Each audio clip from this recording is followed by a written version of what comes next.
reactions and find out for yourself what all the buzz is about. One of our sponsors this month is Guidance Residential.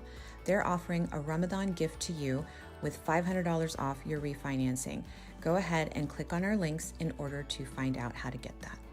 This episode is also sponsored by Muslim Kids TV, where you can find over 15,000 resources, including Islamic videos, games, and ebooks for your children. Use code MKTV2021 to get a 25% discount off of your annual subscription. Assalamu alaikum, everyone. Welcome to another episode of Mommyingwhilemuslim. This is Uzma Jaffrey. And this is Zeba Hassan. How was your week this week, Uzma? It was good. I am currently engaged in retail therapy, and I Okay, have so what in the spent, world and yeah, why? I don't know, but at the rate that it's going, when it gets like this, it's because I'm trying to avoid something and I need to figure out what that is. Um, Yes. So we'll have to dig into that. But and during your retail therapy, did you happen to buy me anything? Pling. uh, I can add you to that. That will definitely Oh help yes, therapize because why me. not Yes. support your little habit, your bad Yeah. habit? Send me what you love, and then I'm happy to do that for you. But buying useful things is one thing, but like buying high heels, which A, I don't like, and B, I don't need because I don't go And where anywhere. are you going? That you need to walk Yeah, around in high exactly. heels, girls. I'm not going anywhere. Yeah. Work So doesn't count. okay, I so don't wear you high know what heels at I work. do, and What do this you do? may be like talking too much and being too open. Sometimes I need to do retail therapy and I buy things just to return them. That's a problem. My grandma used to do that too. And I don't do it often, but when I do, I'm like, okay, I'm going to buy this, see if I like it. And if I love it, I keep it. And if I don't, I return it. And I still get that same buzz of the retail therapy without it hitting my bank account. Yeah. So let me tell you, I'll one up you. Instead of Okay. buying it to return it, I will fill my carts, but I won't check out. And that sort of helps, Oh, but for the past couple of weeks, I have been checking out. Typically oh before that, I no. could just fill the cart, and then once I X out of the browser, it was like, "Okay, I feel good. Like I did it." But you see it's an addiction, right? Like it's addictive So behavior, and there's yeah, and something I that don't we're go very not often. I go processing. like once every like couple of months where I'm like, I'm just gonna go and get something. And I end up after buying a whole bunch of stuff, just keeping like a headband or something like super simple. Like it's not even that Socks. because or socks. Exactly. Like who doesn't need more socks? And my new thing is like the yoga sock. I love yoga socks because they have the grip on the back, on the bottom. Mm, I'm not falling down the stairs. So it still gets, but we do have to get to the bottom of why you're doing the I retail know. therapy, and perhaps that is a whole nother podcast that we'll have Mhm. to get to perhaps Right after now I'm gonna Ramadan. So journal and figure out what's going on. yes. So let's Mhm, journal and let's put a pin in this mhm. for the next time. That sounds good. Tell me about your But I week. like that you're open about it. Oh, yeah, totally. I know something's wrong. You ready to I tell think us you're. about your week? So, a couple of things in the interest of being 100% authentic and 100% real. First of all, I want to like take a shout out and kudos to us. We did an amazing job at the St. Jude Children's Research Hospital virtual iftar. I'm going to give Alhamdulillah. ourselves a clap for that. It was just, it's such an amazing opportunity for us. And the fact that we'd been working on it behind the scenes for months, that the Mhm. fact that we can share it with the rest of the world was so great and super freeing. So I want to pat ourselves on the back for that. I believe that we're still accepting. We not only reached our goal for the night, we almost doubled it, and we're almost at our annual goal. So, we're going to keep that up there, and we have a lot of other events coming up. We're going to, when they come out, we'll roll them out and let you know. So I'm super proud of us for that. And part of the reason we kind of started this Mommy While Muslim was to be able to provide an outlet for us to do the philanthropic work that we wanted to do as moms, as mompreneurs, as all the other hats and hijabs that we wear. So I am super proud of us for that. But I do want to say I had a little bit of an aha epiphany moment Hmm. this week, and I wanted to call out a couple of people. and talk about this in a very authentic way. And this Okay. goes to show you that when Uzma and I say we appreciate feedback, we want to know what we're doing, we'd like to improve, we are here and open and honest for open, honest feedback. And quite frankly, only a good girlfriend will tell you something You as got they spinach in feel your it. teeth, girl. That's exactly right. So I do want to say a shout out to one Solat Sadie for pushing me outside of my comfort zone and making me wear um, lashes on my virtual iftar. And I hope Joe got a close up of Uzma's face because she is the second person that I'm going to call out because I love her to death. The next day we were doing our wrap up call. She goes, "Girl, do not ever wear those suckers again because that is just not you." And I tried to push myself outside of the box. I realize I am a pajama, Hmm. makeup once a week, wash my hair once a week type of girl, and I'm totally fine with that. I will leave being a fashionista to other people. So kudos to Solet for kind of pushing me outside of my comfort zone. Kudos to Uzma for calling me out on my inauthenticity and saying don't ever do that again. And for my good friend Umbreen, I told her I was going to call her out today. She calls me up and said, "Do you want some feedback?" Yes, my dear, I want some genuine feedback. She's like, "You do not look at the camera when you're recording and we don't feel engaged with you." And a couple of things, even though my our producer Joe has said put the camera up, I was more focused on the interview and talking and looking at the person. But I have to say I appreciate girlfriends that call you out, want you to be the best selves that you can. Hmm. And when I say we appreciate that input, we 100% appreciate that input. So thank you to everybody. We have lots of claps for us this week because we're learning and growing as with every day. And I'm hoping today I'm engaging with the audience visually because I have the camera at my eyesight. But that having been said, that's my mini soapbox. Uzma, what is our real soapbox for today? Our soapbox for today is about kind of a nod to what you just mentioned, our intention to continue to be involved in philanthropy in some way, shape, or form. But, what's really important to us, not just as moms and as Muslim women who want to improve our communities, we want to make sure that we're targeting uh, specific resources that our community needs, that our kids and our mom sisters need through sustainable giving, through responsible giving. Because, I felt so long as an adult that I'm just kind of throwing money into what feels like a wishing well. And I never hear it hit the bottom, and I never really feel like I'm seeing results. And I never felt that more than when I was on one of my medical mission trips. And I was like, what are we really accomplishing here? I really need to see results, especially if this is something that people have been giving for like a generation. Why aren't we seeing more things? Um, we've built legacies in the form of buildings, in the form of masajid, in the form of Islamic schools, which they're important. But I feel like we're now the generation that needs to build institutions, and institutions require, like a foundation or a trust or something that's going to continue funneling them rather than your weekly Jummah announcement at the masjid. Hey, we got to keep the lights on, pay our electric bill, and everybody gives their $5. I want those institutions that are feeding our kids' souls so that they grow up without some of the baggage that we had, so that they grow up with all the mental health resources and just everything that people need to be well-rounded people, not just a place to go pray primarily during Ramadan. Because I mean, let's admit it, guys, outside of Ramadan, who's actually walking into the masjid building? There's very few active community centers, at least in the United States. So um, I just wanted to let everybody know that Zeba and I are part of the leadership at the American Muslim Women's Giving Circle, which is an organization, a giving circle that is trying to establish that kind of sustainable, long term giving, responsible thinking, a generation ahead giving. And for those of you who don't know what giving circles are, we're going to be explaining more about that on our Facebook group. We're going to be explaining more about it on our social media through graphics and hopefully some infographics that Zeba is working very hard on. But we would love anybody to DM us or text us if you have our cell phone numbers. Ask us about the Giving Circle. We're planning on having some informational events to find out more, because we never want to go anywhere amazing alone. We want to take as many mom sisters as we can with us. So we really, really encourage you. If you have the same kind of reservations about the wishing well giving that I'm talking about, and you want to do something for the long term that's going to last, think about the sadaqah jariyah, the continuous charity that is.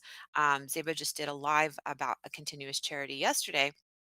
So I think it's going to be really important for us to connect together to focus on this type of sustainable giving. If you have a nonprofit, so if you're the founder of a nonprofit, or if there's a nonprofit that you love volunteering for or working for, y'all, you're going to want to be in on these conversations. This is not a pyramid scheme. This is not I'm going to take your money and move it to the Cayman Islands and you're going to get rich quick. No, this is you're going to get rich in the akhirah, in the hereafter. So if you're interested in that, then please contact us. We are trying to target our donations in a very intentional way, just like we try to do everything else. So please, our soapbox is join us on this mission that we have, this movement that we're creating, and we really, really hope that we'll see your beautiful faces on there. That's my soapbox for today. I mean, I have to say that, when we started talking about creating this platform and, figuring out how to podcast and do all these fun things, like part of the main reason Usman and I both wanted to do this and do this journey together was because we felt very similarly about the giving back and the charitable philanthropic efforts. And, when we started talking to the Giving Circle, their community, and they asked us to be part of their leadership, I was literally in tears, and I told this mom, like, this is just exactly where I saw this, because you are leaving a sustainable legacy behind for yourself, for your children. So I definitely appreciate the opportunity to be able to do these things, and thank you, Isma, for bringing it up to us. So I am super excited. So we're going to continue. I mean, you go from charity to new mommies and sadaqah and all that kind of stuff. And I have to say, this month's new mommy series proves to us that there is no baby that is unplanned, because Allah subhanahu wa ta'ala writes all of them into existence. So whether we think we planned them or not, babies are always a surprise. And we wanted to find out if it's like that in the room from a source many of us have not considered before. Uzma would say it's because colonization stripped us of our original birth work traditions that we predominantly deliver in hospitals now, so we don't hear about home births. And she happens to also be obsessed and in love with the Netflix show called Call the Midwife, like obsessed.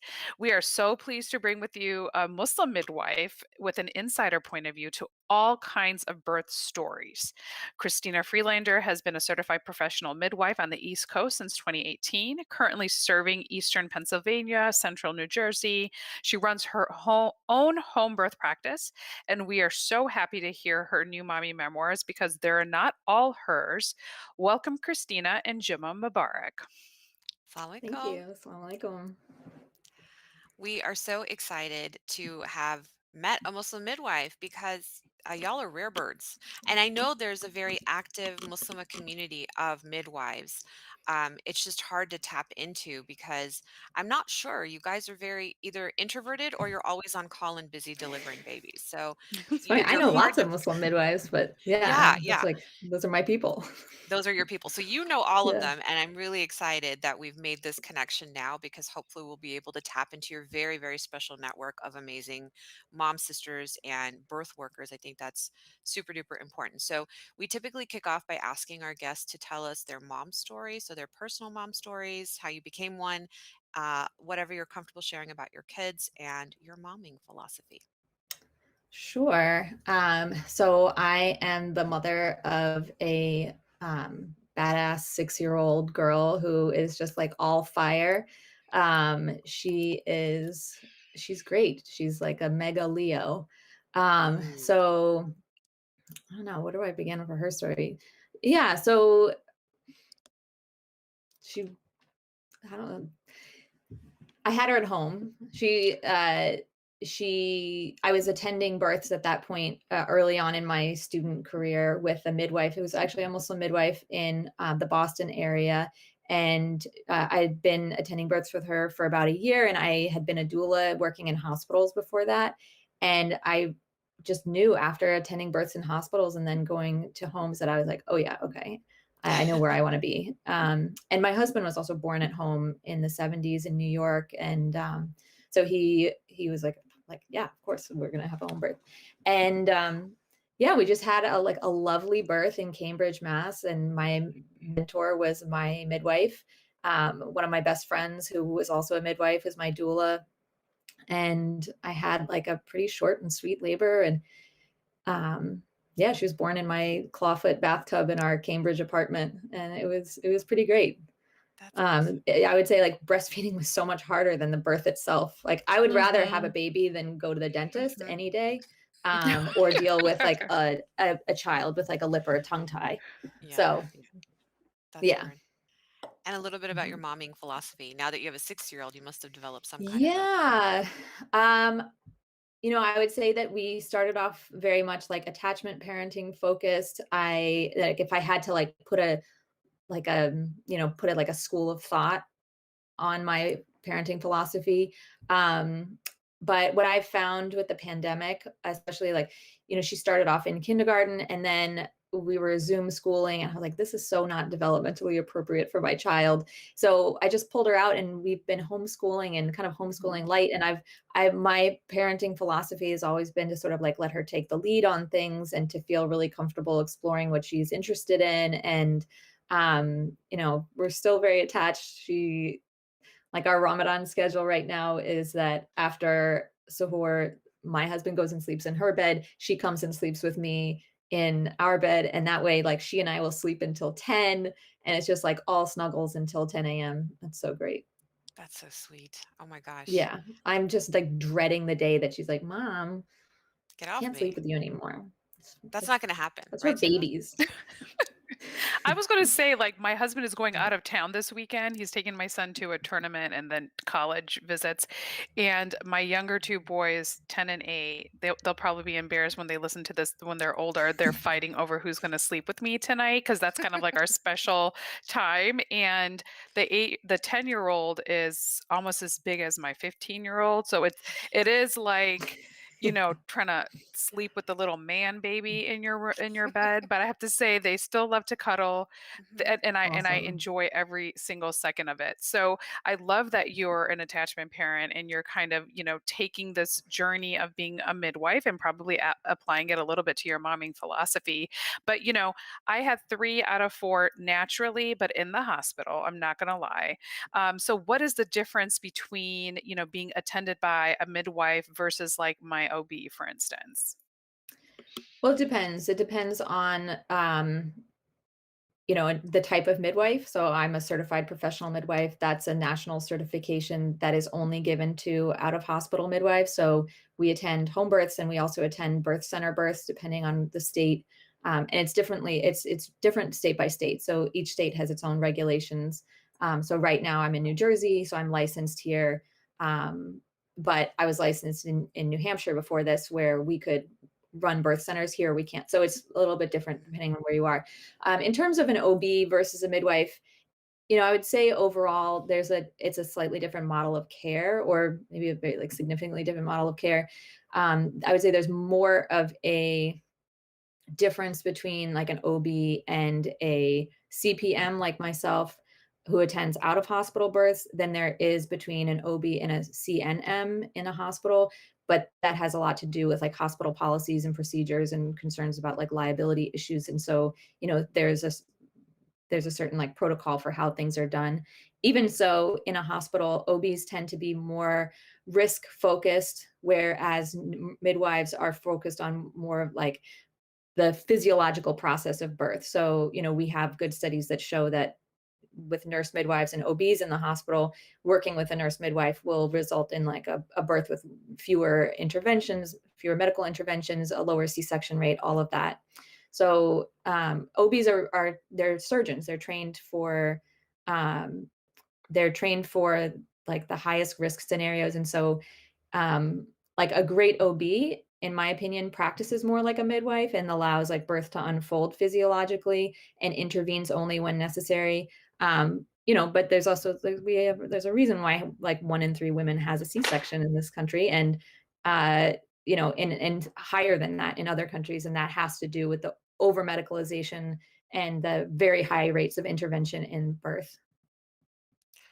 Yeah, so that's leading into exactly what I wanted to talk about. And, tell us why you think, especially in the last century, we've moved, from the home births into hospitalized births. What's happened? Oh my gosh. All right. Like you had your soapbox moment. Here we go.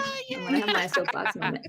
Um, so I mean, like we're talking, it's a different story depending on where in the world you are. But here, we're in the US, so we'll talk about the US. The US is a very particular historical trajectory in terms of like the relationship between midwives and doctors.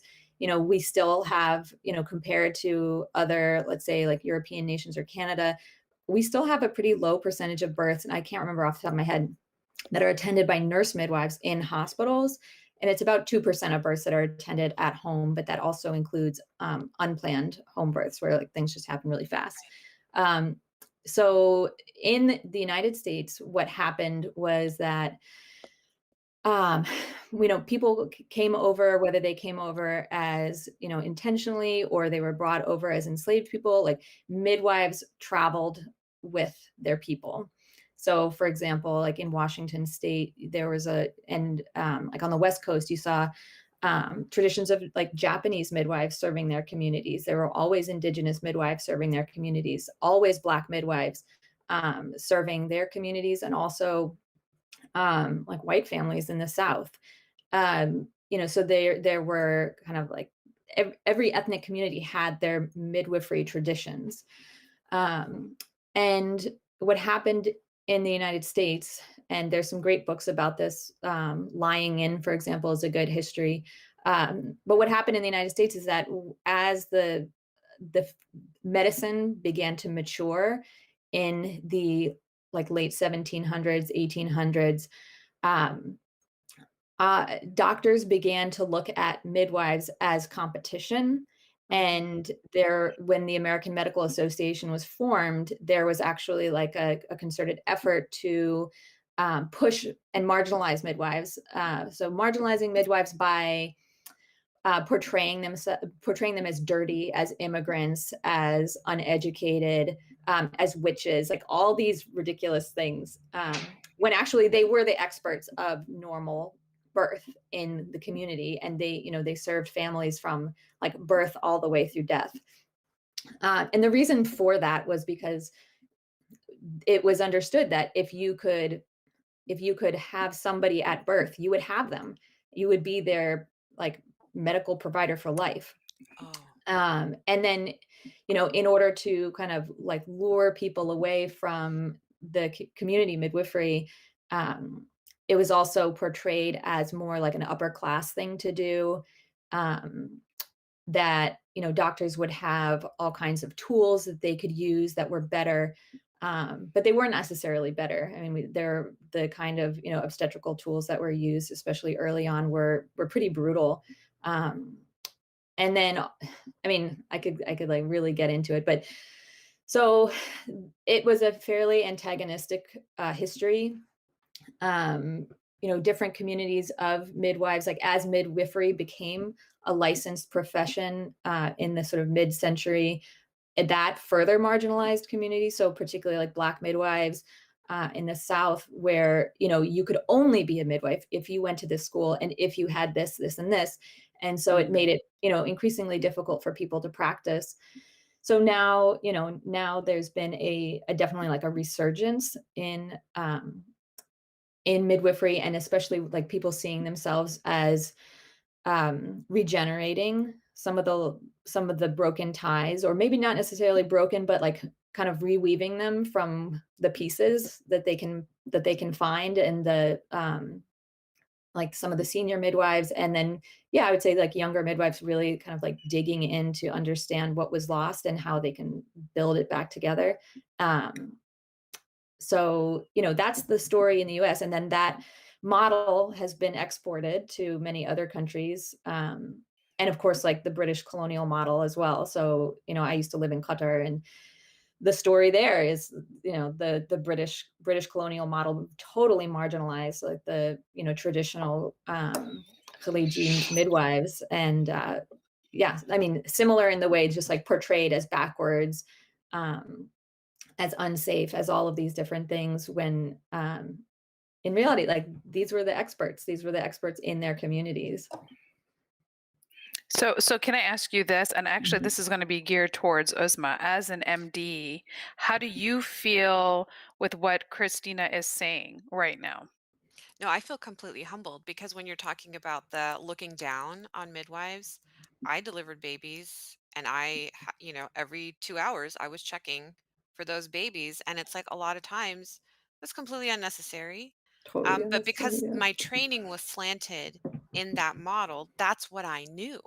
But as I Right. started learning more about colonization, as I started learning about, how other cultures experience motherhood and what happens in, antepartum, intrapartum, postpartum in that fourth trimester, and how there are authentic traditions of our people that have been erased, you know? Mm, And I wanted to know why that happened. And I can totally accept that there are we can definitely do better. Not every woman needs to deliver in a hospital, because if that was the case, our entire civilization would have been wiped out. If a woman didn't mm, know to go out somewhere and squat and do it, women have done it themselves. Bibi Mariam, may mhm. Allah be pleased with her. She did it by herself. So, and I'm not saying that that's for everybody. Again, there are medical Sure. reasons, guys, especially as we're having moms And have babies emotional older and reasons, older. and people's, Yeah, I don't if I Definitely. they don't want to feel go Yeah. to a field and pop a exactly, baby out. I'm just saying that which right is not now. what home birth looks like, That's not just what home birth Okay. looks like. Yeah. I FYI, was like, at I'm all. not doing that. First But, of all, that is yeah, done for me. But if I were to do it again, I'm definitely not going into a field and popping this baby out. Yeah. So, I wanted to have a baby in a tub, but the hospital said, Uzma, you also want an epidural. So you can't get in a tub with an epidural. Like you can pick one or the other. oh, And I'm very anti pain and I'm a total okay. wuss. I was like, no, no matter what, I have to have the epidural. But if I can get in a tub, please do that for me. oh my gosh, But for I us, was the tub very, is the epidural. The tub feels so good. Yeah. yeah, right? Yeah. Mhm. But no, it ended up that my room had showers mostly. But yeah, Nice. I was really big coming in there screaming for the anesthesiologist, get him in here. Like, I'm not doing this. I'm not going to feel any pain. And all of my births did have interventions. I was induced for every single one. And I didn't see a problem with that until I realized that a lot of women of color suffer when that Mm, happens. Hmm. I was yes. lucky. I have the privilege and the advantage of being an insider, right? Like I'm on the opposite side of the bed most times. I'm the doctor. So I had all kinds of stuff at my advantage that women don't have. And sadly, we just had a young Black physician doctor die recently. Yeah. And you would think that she had the exact same privileges that I had, but she ended up dead and I'm still alive. So, why does that happen? I think there's a lot of work that we need to do in the medical community, especially when it comes to like DEI and serving people, meeting patients, making a therapeutic alliance. And I operated from a place of hubris before, and I am now humbled. And I know that there are women who have been doing this for generations, and this is a science in itself, and a practice in itself. And I would love to know more about it. And, kind of, Christina, you talked about your early doula experiences. Can you kind of take us back to your personal family background and then where your interest came into these birth stories and birth Mhm. histories and how that led to Baraka Birth, your home birth practice now? Sure. So, just my family background. So my mother is Polish. She was born in Poland and came over when she was about 7. So I'm kind of second generation on my mother's side. And then my father comes from a kind of French Canadian, Northern European, total colonizer background. 16 generations deep in like on the eastern shore of Maryland. So it's an interesting and complicated history, one that I definitely grapple with. And I mean, if I kind of like related like who I am or where I came from to where I've ended up, I wouldn't like, there's no kind of like direct line that I could draw from like point A to point B. Like I thought I was going to be an anthropologist or a diplomat. And then it was actually in an anthropology class that I took in a college on, it was like the anthropology of sex and reproduction, where we read a study about doulas. And it said they did this study where they had people with doulas, but then they had the control group where there was just a person in the room behind a curtain just taking notes. And they found that like the people with doulas did, way better than the controlled group. Christina, can I Yeah, interrupt you? For yeah, somebody who doesn't know what a absolutely. doula is, Yes. can we talk about that? Yes, absolutely. So a doula is a non-medical support person who, Okay. traditionally it would have been like an auntie, it would have been someone, grandmother, a friend, a community member. Now it's a profession, and it's somebody who is trained in, to provide lots of information about childbirth, to provide tons of hands-on support during the birth process, providing postpartum support, doing a lot of advocacy in birth spaces, oftentimes, making sure, advocating for their clients so that, we ensure that that person is heard, that they have opportunities to ask all the questions that they need to ask before they make a truly informed decision. But it's a non-medical, non-clinical role. So I was a doula to start with, and then I went on to midwifery school. So midwives and doulas are totally different professions. Thank you So for going the back to the study, clarification. yeah, absolutely. That's like the number one question I get. That they found that the control group in that study compared to the women in the hospital who were birthing like unattended without anybody, even just having somebody in the room behind a curtain, they did better.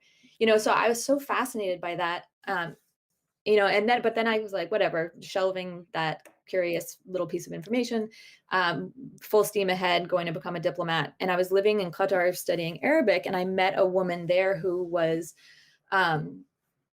she was a white woman from Texas who was married to a Qatari man, and she had trained as a doula and was like the doula in Qatar. And at a time, I was there over 10 years ago at this point. But it was, Qatar is a place where things kind of like really rapidly modernized over the last 50 years. And the medical system, with the increased resources that they had, they were able to, quote unquote, like modernize the medical system very quickly, which meant bringing in like the best technology, the newest technology, all of that. But when it came to like patient experiences, what she described seeing in the hospitals was that like people couldn't have their partner present because it was seen as like inappropriate. People couldn't have a Oh, support person. They couldn't have their mother with them in like the state hospital. So she was going in and literally like providing support for women who were totally alone. oh. So I was so fascinated by the work she was doing and so impressed with what she was doing. And then I was going to stay in Qatar and train with her, and then ended up meeting my husband and getting married, moving to Boston. And I was like so bummed about it. He's like, that there are doulas in America too. I So know. I did a training in Boston and had such a great experience with that. And I had a part-time job working in an office at Harvard, and was attending births on the side and thinking like, oh, I could like work up the administrative track here, or I could follow my passions. And then, yeah, ended up connecting with all these Muslim midwives who were like, so when are you gonna become a midwife? And then that happened. So That's awesome. That's awesome. And then developing your home birth practice. Like you decided you didn't want to do it like a hospital-based practice. Why the home birth? yeah. Or and Well, how? I guess yeah, how I you wanted to be an developed it. independent provider, and I think Mhm. nurse midwives in the hospitals are bound by um, rules that make it very difficult to treat people as individuals. And I am very passionate about informed consent. I'm very passionate about meeting people where they're at. And I would say, like the people who hire me, they make a lot of different choices, and my role is not to dictate what those choices are, obviously like within my boundaries and my guidelines, like, but they're pretty broad. My role is to provide them with information so that they make the best choice for themselves and their families, and I support them in that. And then I was going back to one other thing you had said about sort of like how you feel as like a provider, just also remembering that it's so different in other countries. Like in the US, like our context here is so different from Canada, is so different from the UK, so different from the Netherlands, where we don't have that antagonistic history. And so, midwifery care has been always integrated in those systems because they were never marginalized to begin with. So like in Canada, you can go to a birth center. In the UK, it's like, oh, do you want a home birth or a hospital birth? Oh, you want the home birth? Okay. It's not like it's not a big deal in the way that it's seen here, where it's like, oh my gosh, what are you doing? you know? Yeah. Who's going to clean that up? Yeah. That was my big thing. That is my Oh my big gosh. thing because I'm like, I take what so much am I pride gonna in like do with leaving all the people's apartments clean. mess? Yeah. Yeah. I didn't I want often joke with my clients that like I'm like a mafia fixer because I know all the spots. I know She knows how where to to hide clean. the blood. So that's Oh no, I mean I that's a disappear business the blood. idea, I okay? don't Where hide it. you have like a roll-in kit, right, with the home birth. You bring this bag, you have it all ready, you wrap it up. It's biodegradable. Let's think about this. It's biodegradable. We can, Ugh, I wish it were bury it and it biodegradable. plants seeds. Come on, like how cool would that be? I No, don't the know, worst man. is the birth tub liner. It's just this like giant plastic bag, and I Yeah, hate rolling exactly. that Well, up and why putting it in can't the we trash. make But that biodegradable? If anybody is listening or yeah, watching today and you can make Yeah. it Make it happen, biodegradable. yeah, DM absolutely. us I would be on your number one IG. customer. I just No found problem. biodegradable gloves, and I'm very happy to be using those. But hospital waste, like if you look at a birth in a Oh, yeah. hospital, unbelievable So amounts of much. waste. So it is nothing compared to that. But I would No, also you're say, like, generally, home birth is actually not as messy as people think it is. Mm.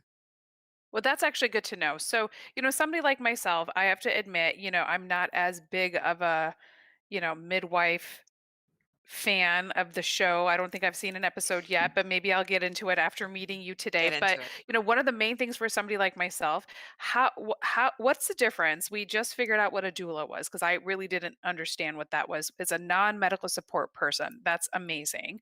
But like what's the difference between what you do and like a CPM or a nurse midwife that can, birth babies in a hospital setting? So can you kind of Yeah, tell us, the audience, a little bit and clarify the sure. differences between all of those?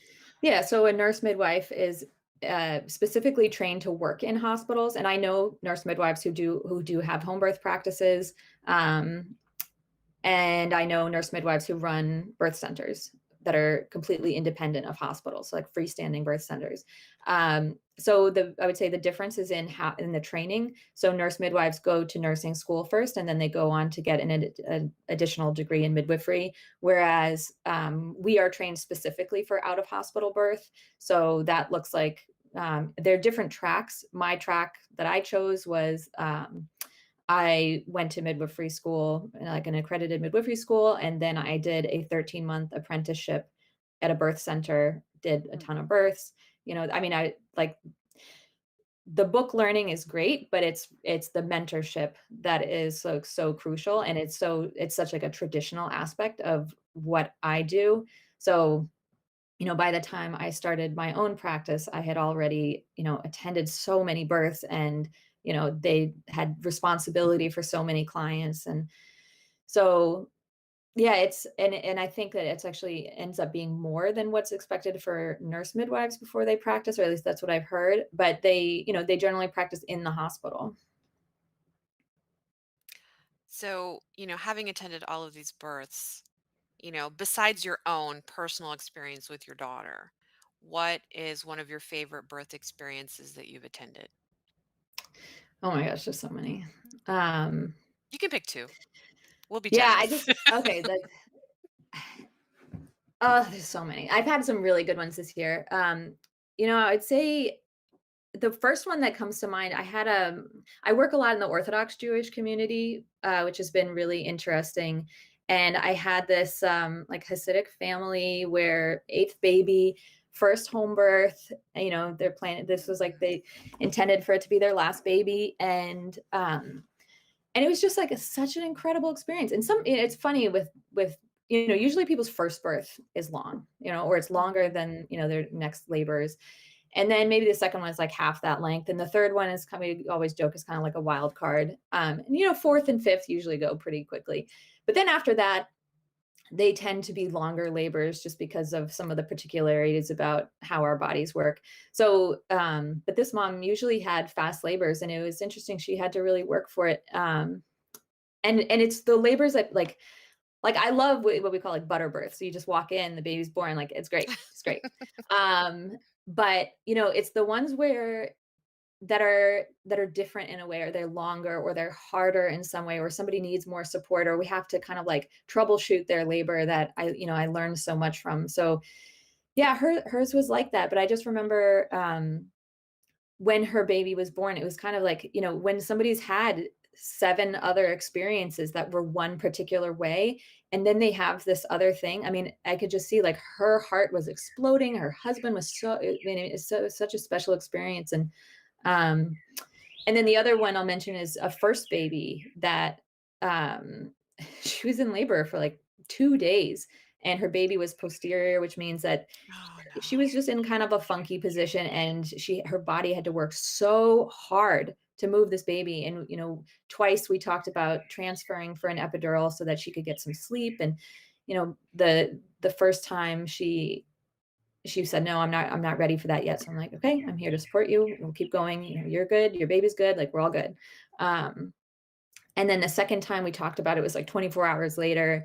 And I just remember she said, let me go into the shower. I'm going to think about it. And she had like a huge emotional release in the shower. She was like letting go of control over the situation, because she realized like she's kind of like a type A personality, and realized that she was like just not in control. And she just kind of cried and cried and cried. And we were, talking through the transfer arrangements. And then suddenly she felt a shift in her body. Mhm. Um, and she came back out, and I could just tell from the sound of her contractions. I was like, something's different. And I was like, let's hold off for an hour. And then I want to check you again in an hour. And just so like, let's just see, who knows? And in an hour, she had gone from being 6 centimeters for 24 hours to suddenly being like 8 centimeters. And I was like, no, we're staying here. Like, we're having this baby here. And Mhm. when her baby was born, I mean, there was not a dry eye in the room. I have like Oh. the second midwife at the birth, like, took a picture of me, because and it's like one of my favorite photos, because I'm just like 110% like solar joy. It was so cool. Like I get so attached to my clients. Yeah. I spend an hour per prenatal with my Mhm. clients. Like, we really get to know each other, like at least an hour. Um, and I get to know their families, and I get to know their homes. I know where their trash cans are. I know where their utensils are. Like, um, I know their pets. So like their joy is my joy. And like on the flip side, like their disappointment and their frustration and all that, like I feel that too. Yeah, that's beautiful. I love that. That's great, because you are with them at their most intimate. I mean, if that's not intimate where everything is out in the open, I don't know And what is. vulnerable. Yeah, So they're totally extremely vulnerable. vulnerable. I mean, I still remember, like, I'm such a prude, but like there's something about those nurses and the post delivery that you're just like, you just let everything all hang out, because for somebody being super modest to I could care less, you can Yeah. go 0 to 60 like in a minute. So I Okay, one of my totally favorite understand that. moments at birth is actually like afterwards, like an hour later, when I get somebody up to go use the toilet, and like they're Mhm. sitting on the toilet and they're trying to pee, and I'm like squatting in front of them, just like helping them, like, okay, well, you know what, you can kind of like lift your belly up, and that Yeah. can kind of help take, and then you can pee better. And then there's this like moment of self-awareness that we'll both have, where we're like, here we are, and you're just like naked in front of me, like trying to pee, and we're just like Exactly. And so you're cool teaching me how to together. pee again. Yeah, and Yeah. like we're just, it's all good. It's all good. And it's just like this really sweet moment of like intimacy and connection, where like we're just, she's so comfortable with me, and I'm clearly like so comfortable with her. And yeah, I mean, so many of those, I feel like moments like that have really deepened relationships with my clients, where they've gone on to become like friendships. And Mhm. I treasure those moments, which sounds really silly, but I really do. No, I think No, that's I so important because, like, we talk about, sister relationships and female relationships so often on this podcast. And, for anybody who's weirded out, like, oh, I would never want to see my girlfriend naked. It's like, if your girlfriend needed you when she was naked, you would be there, like, Yeah, period. for sure. And you would want that reciprocated. So, I've seen so I'm many of my totally hearing you. girlfriends naked. Yeah, exactly. Yeah. So I wanted to I've be an gone to so OB, many of right? their births. Yeah. Yeah. I wanted to be an OB and none of my friends signed up. They were like, "We would never let you deliver us because we don't want you seeing our nether regions." And I was like, I don't really care about the nether regions. Like it's the end product, the result, and like you're trusted me. That's what I wanted. But they were too, modest Mm. as Zeba was saying to do that. And I was like, it's gonna be somebody. It may as well be me, especially if I'm playing Azan like in the delivery room for your baby to hear that first, Exactly.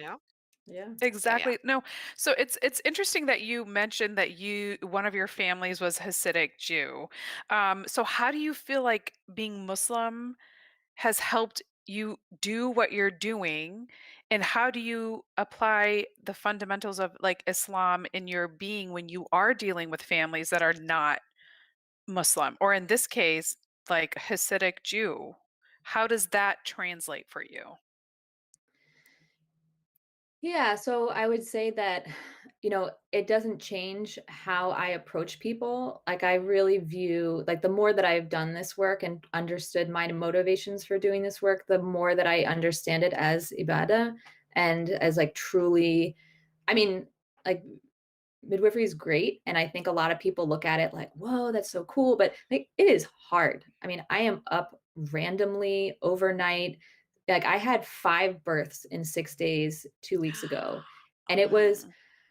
like total bonkers. I mean, I had like 2 births on a Tuesday and then a birth on a Wednesday. And then got a night of recovery sleep. And then I had another 2 births the next night. It was so crazy. Um, and yeah, and sometimes we have like long labors and all this. And if I didn't view it as like truly an act of service or an act of worship, then like I feel like there would be a hollowness to it that Mhm. not that people who aren't, obviously like religious don't have meaning in their work. Like, of course, there's so many, but that for me is what anchors me in this work. And it doesn't matter if somebody's Muslim, they're not Muslim. I would say that when I have clients who are like outwardly religious, there is a way that I can communicate with them that may be a little bit different, or things that I know that I can say that they could hear, that I wouldn't say to clients that weren't religious. But yeah, I feel like I have such a like a loving approach with all of my clients regardless of their background. That said, I like, really love working with Muslim families. And in part it's because I mean, yes, definitely I think what I love is to be able to offer a Muslim family a provider that they can see themselves in, and I think this is so important in terms of like what you were talking about, like DEI work in medical care. Um, yeah, I mean, I feel like DEI doesn't go far enough. We just like need No, to yeah. decolonize, Yeah. everything. Um, and Yeah, like I was just talking to a woman in Philly who's Muslim, and I said, "Would you also like to have a Muslim doula? Would you like your birth assist to be Muslim?" Because in Philly, I mean, we have an amazing midwifery community, super diverse. I'm not the only Muslim provider in the area. It's really cool. That's awesome. And she was just like, "Yes."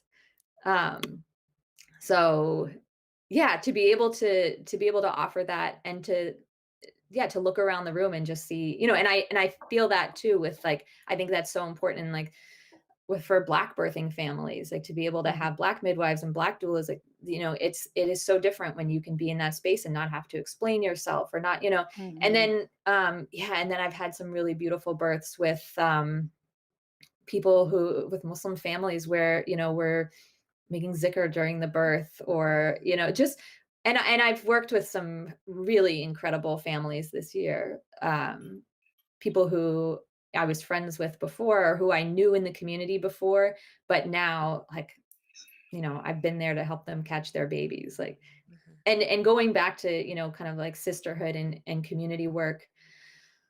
I feel like such a passionate advocate for, like, in the Muslim community, for building these networks. I was just talking with a new client yesterday, um, out in Pennsylvania, where I've just found out, like, oh, and there's a lactation consultant nearby, and there's a Muslim doula who lives nearby, and they're not near Philly. I mean, but just identifying, okay, who are the people that we could actually bring all these people together to be like in service to this community in a way that, like, Mhm. right now everybody's sort of isolated, but they yeah, like, why not? Like, this is what we always did. We always supported one another. It's way more than just meal trains. Like, being there Mhm. with one another during our births. Like, when we are with laboring women, like, we train on them.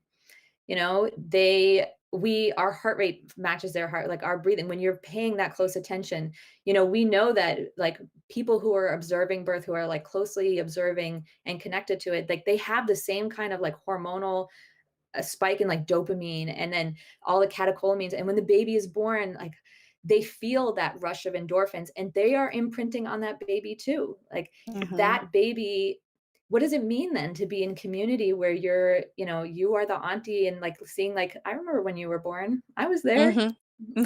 I You took your mom to literally the were bathroom. I So there. sat with her awesome. in the bathroom, Yeah. like, that to me, that's, like, such a powerful foundation for It really community. is. And I didn't notice that until, so I was like 33 weeks pregnant, 34 weeks pregnant when I was on my first OB rotation in family medicine when I was in residency. And my son would obviously be asleep all day because I'm running around. My uterus is rocking him to bed. As soon as the baby is born, I pull the baby out to my chest and I'm just handing him over to the mom. He would wake up and kick the crap out of me. Like, I hear it. I hear it. I hear you. I know what's going on. So it's like my baby inside my belly is reacting to what's happening to this experience outside. And Oh. that was like the Yes. closest thing that I can think of to what you're describing is, you know, these sisters who are entering you into motherhood. Yes. That I hate to use the word village because I feel like, I want to be careful using village and tribe, but that mom support network bringing you in, because a lot of us don't have that, especially when we experience Mm, the hospital birth. And I feel like that's why we mhm, have this inordinate amount of like postpartum depression and Mhm. psychosis happening. And we've talked about that multiple times in this podcast. But I think if you knew that this person who was with me catching my baby, regardless of whatever her face is, that she's going to come back and come back regularly to not just check on the baby, but also check on mhm, me. Because when I'm going to the doctor's office for my baby's well checks, nobody's asking me how I am. Mhm. And when I do my 6 week visit, if I do my week visit with my OB who's going to be in there for 5 minutes, I'm going to lie and say I'm fine because I know mhm, I'm trying to be respectful of her time. Whereas somebody who's going to be in my home, that's my zone. I'm going to mhm, be a lot more vulnerable. I'm going to be a lot more open and honest. And I feel like um, we can catch those women early who feel like maybe I'm doing something wrong or maybe I'm not mhm, enough. And it's like, no, you 100% are. Like, your body knows what it's doing. You know what you're doing. Allah knows what he's doing. This baby knows what he's doing. And we just mhm, need to start trusting ourselves more. But that can't happen unless we have a community of moms around us already. You know what I mean? And I feel like that's what home birth offers people. And sadly, I'm not going back and doing it again, mhm. inshallah. But if I had to, I would try to do that. Except, people would tell me that I'm what is it called? The geriatric pregnancy at this point. Oh, that's So such they a I wouldn't let hate me that home label birth. so much. I know, I'm like, geriatric Yes, pregnancy is really it's so stupid. Like, offensive. call it advanced Yeah, maternal age. I will accept that. But geriatric pregnancy, right, no, thank you. Yeah.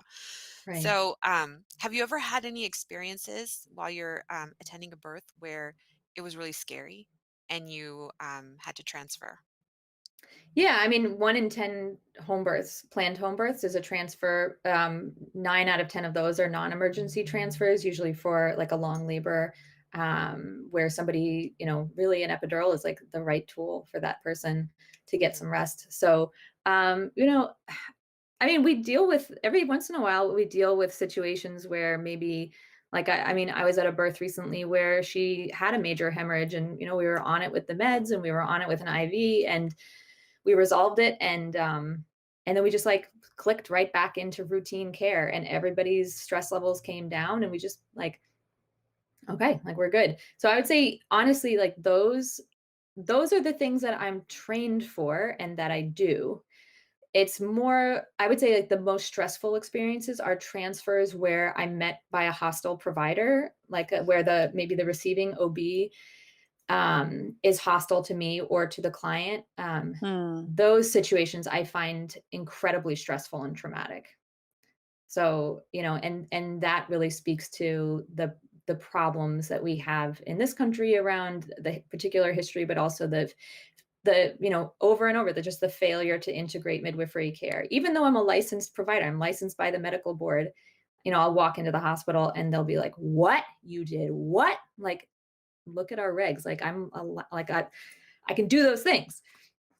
So, a big piece of that is education. I think that I think that like when OBs are trained, oftentimes like the culture is one of still kind of like looking at midwives like we're rebels or renegades or something like that, or untrained. I mean, people assume that I don't do prenatal care. They assume like I do all the lab work. Like I do all that stuff. I order ultrasounds. Like I draw the blood myself. Like I do the lab work myself.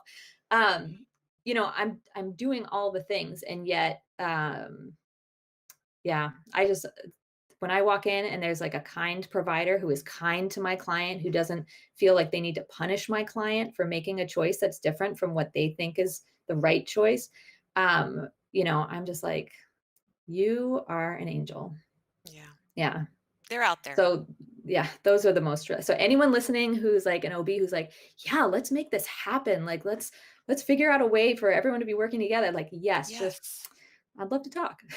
Build a team. Like Yeah, it there's a would be better so way. great. There's a better way, and people Mhm. are working on it, but um we need more people like that in New Jersey. Yeah, Well, it sounds absolutely. like there needs to be a training program for maybe in residency, you're taking that training Yeah. program. I don't know how that would Shadow a work, but midwife. I would love to have yeah, done that. exactly. Shadow a midwife as Mhm. part of your rotation. Maybe that's something that we can start pushing for on top of everything else here at Mommyingwhilemuslim. Like we have our missions of what we want to do and what we want to accomplish. Let's add that to the list. But part of what we're doing right now to get to know our guests a little bit better is this rapid fire question series. So I'm going to ask you a couple of questions and I need you to respond right away, Christina. Don't think about it because that's how we Okay. know you're telling me the truth. So when you're Okay. not working and birthing babies, how do you like to spend your time? So I'm spending time with my daughter, which I like to do, but I will also say that I am a fiber enthusiast, which means that I am like always knitting. I spin my own yarn, Ooh. I weave, I dye wool, I process wool from like I have a friend in the area who has sheep, and she raises them for Eid, but like I get that Ooh, wool. Yeah. Wow. That is so Yeah. cool. that is super cool. So in addition to the Quran, because of course we're all reading the Quran right now during Ramadan, everybody, what other books have you read or are reading that you would recommend to us? Yeah, I'm reading Minor Feelings right now, by Kathy Park Hong, which has been just like fantastic essays on Asian American experience. I just read what was it called, The Dream House by Carmen Machado, which was like super haunting memoir. Mm. What else am I reading? I don't know. I don't read a lot because I'm like always with my daughter or I'm at a Yeah. birth. So I listen to Yeah. podcasts. Yeah, I drive a ton. Yay! And hopefully we're on that list. But what is your favorite word? My favorite word? That's a tough Oh one. gosh, I'm like supposed to do this really fast. I don't know, like yarn, probably. Oh, I love that. I love that. And, Yeah. the last question I love to ask everybody because we always need ideas is what is for dinner or iftar this evening? Well, I'm going over to my friend Hannah's house for iftar, so it's gonna be Pakistani food. Ooh, But I yum. would say like the Christina special is like grains with some beans and some greens and a fried egg on top with some hot sauce. Like that's what I Ooh, do. that is Nice. Yeah. making me hungry. Thank you so much, Christina. For the idea. That's awesome. We really appreciate all the education that you gave us today. And we hope that somebody who's listening out there, if you've done it before, it's okay. if you're in the middle of your reproductive years and you want to do it a different way, the options are there. There's just an inordinate amount of stuff that's happening to women and babies in that birthing room that I'm just there. We can do better, y'all. We can do Particularly better. women of color, and Yeah, particularly Black Yeah. women. exactly, and I've attended, well, not attended, but I've trained with at refugee birth sites, and I've seen what happens and the judgment that you're talking about. And that kind of triggered me to know that, okay, I'm glad that this is not the work that I'm doing, because I would find it very demoralizing for myself. And I think that this experience can be really magical, and we want everybody to have happy memories. Like, birth trauma is Mhm. like this new work that a lot of people are doing as a result of what women are experiencing in these over interventionalized births. And I really appreciate that Baraka birth is there, and that the Muslim midwifery community is there, and we hope to continue talking to you and to continue following you to see if you create like a Muslim version of NARMS. That would be like awesome. Hmm. Yeah. And that's the National Midwifery like Society. So National let's do, Association of Registered Midwives, yeah. yeah, exactly. So let's do like, we need to find out exactly who the Muslim providers are, because for some people you just prefer that, right? And that's okay. Um, Babies all come out the same way, regardless of what religion the provider is, like I promise. But I really appreciate it. Do you have any final thoughts for our audience, our new Yeah, moms out there? kind of like following on that, it's not about the religion of the provider, it's about their birth philosophy. Because I've definitely, like, people have asked me, I'm in Chicago, and like, are there any Muslim midwives around? Like, there's this Muslim OB, should I hire them? And like just because somebody is Muslim does not mean that they, are not going to treat you like a number, you know. Hmm. Hmm. You really have to find out, like, do they walk the walk? Like, what are their stats? What's their C-section rate? Like, all of that. If you're choosing, to birth with somebody in the hospital, and for home birth, like, I always encourage people to talk to different midwives, because we all have different personalities, we have different approaches, different philosophies, even though they're pretty consistent with one another. That, like, it's your birth. Like, it's such a powerful, intimate, vulnerable experience, and you deserve to have somebody who sees you and respects you and hears you and will support you. Yeah, I mean, absolutely. Thank you so much for giving us your morning, and we hope to see you back here in the future when we want to learn more about midwifery. Jazakallah khair. Assalamu alaikum.